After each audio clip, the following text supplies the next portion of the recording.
Hello, everyone. Welcome back to The Artist, formerly known as Alpha Bunga Bunga. This is Bunga Cast. It's Friday, the 7th of September. I'm here in Sao Paulo, and we are also coming to you from the southeastern regions of the United Kingdom, as it still just about is. Philip Cunliffe, hello. Hi. Can you see France from your house?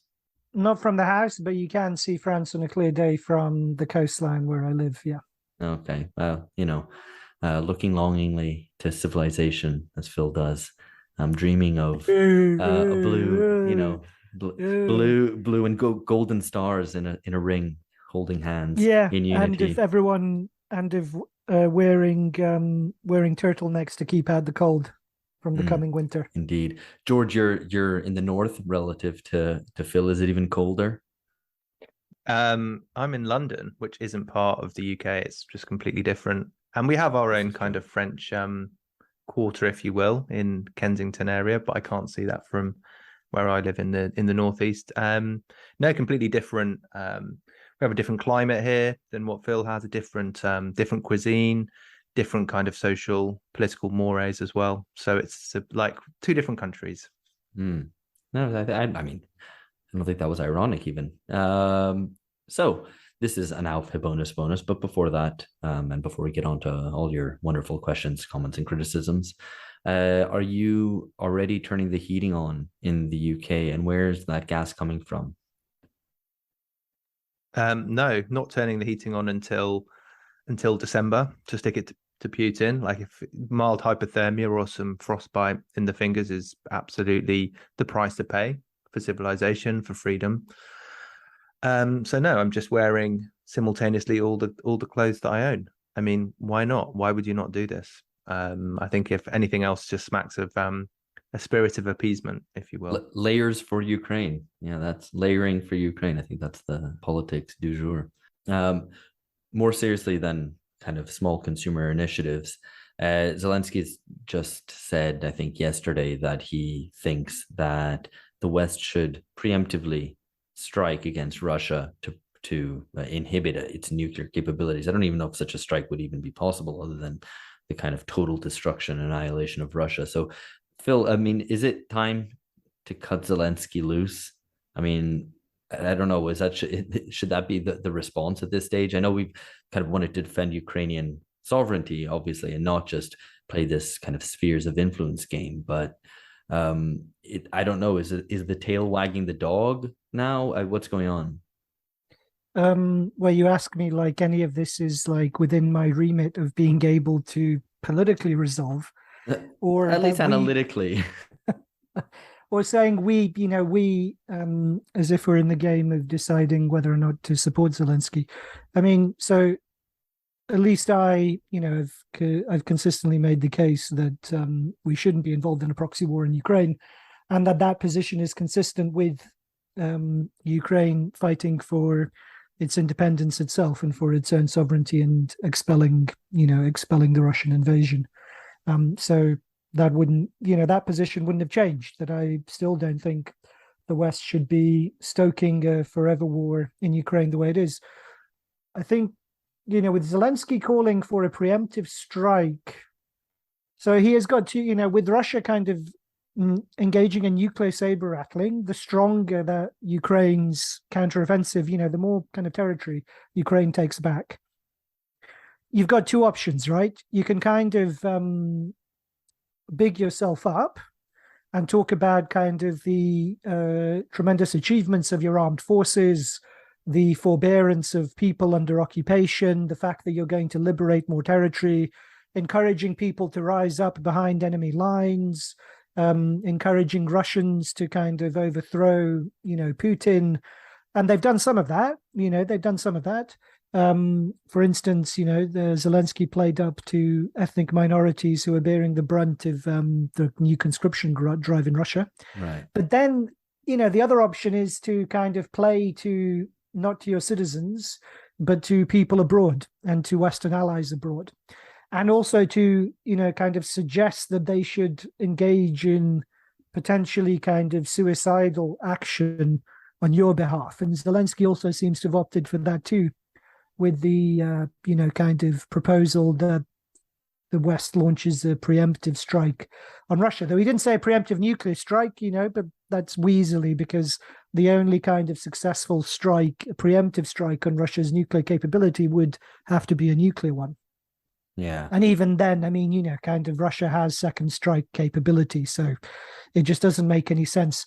So, within its own terms, it just seems to be kind of Zelensky kind of having been fully absorbed into thinking in terms of a multilateral kind of conflict, and thinking as a de facto, as they themselves have said, as de facto members of NATO, rather than thinking of their own interest, I think, because it doesn't seem to me that Ukraine's interest would be served by generalized nuclear war. No, right. I just to throw another bit of information in here, George, that I think it was revealed in The Intercept yesterday that, according to leaked documents, the US expected Ukraine to crumble really quickly and just to be completely overrun. And that then they were surprised actually by the Ukrainians' resistance, both in terms of the armed forces and, civilians and so on. And that actually is a piece of information which doesn't fit with the story that I had built up in my head, which is one that, well, the NATO had always wanted to kind of draw Russia in, and certainly once Russia had invaded, that the idea would always be to play this out as far as possible, that, to create this proxy war, to get Russia entangled in a quagmire in Ukraine and draw it on as long as possible, precisely to weaken Russia. But if they thought that Ukraine would be overrun immediately, that's a bit of information which seems to run counter to that narrative, right? Yeah, no, it definitely does. I mean, I guess whether it was an overestimation of Russian military capacity or an underestimation of Ukrainian defense capacity, I'm not sure, but I think that would be the reasonable expectation before this. I mean, it's now been going on for, I think, a lot longer than anybody would have predicted at the start, this conflict.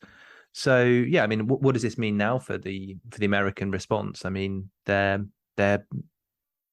sucked into this as long as it goes on. It's going to be a continual, like, shadow boxing. We're getting into kind of Cuban Missile Crisis territory, with the Americans saying, like, what happens if Russia uses nuclear weapons of some sort, then NATO is going to just destroy the whole of Russia, or maybe it'd just be easier to just launch a nuclear strike on the Kremlin and just take Putin out, and then that destroys Russia.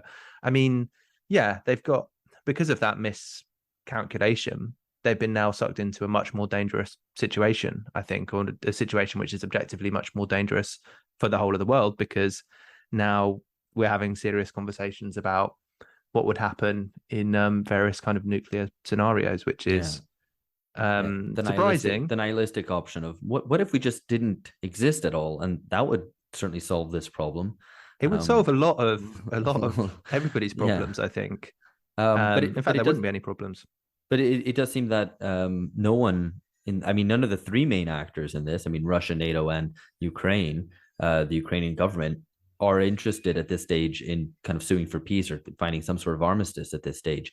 It would seem that the Ukrainian pushback recently would have put them in a position where now they'd be willing to. But I guess because they have NATO backing and they want to keep that flow of arms and money coming, they want to see that out and see whether they can push Russian forces all the way back, I guess.